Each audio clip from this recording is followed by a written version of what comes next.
қан кету кезіндегі уақытша қан тоқтату әдісі бұрау салу әдісі. Ол үшін науқастың қолын жоғары көтереміз.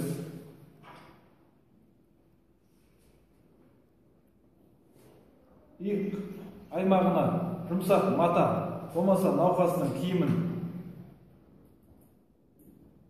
ораймыз.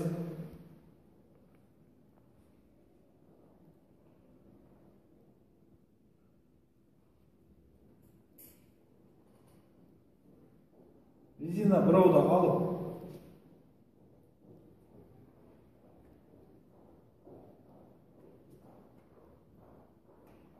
айналдыра қысып ораймыз.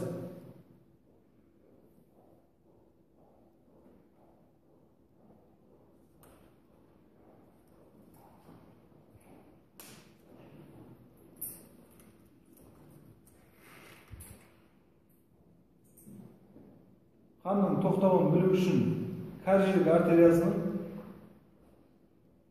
тамыр соғысын байқаймыз. Оң нәтижелі болуы тамыр соғысының тоқтауы.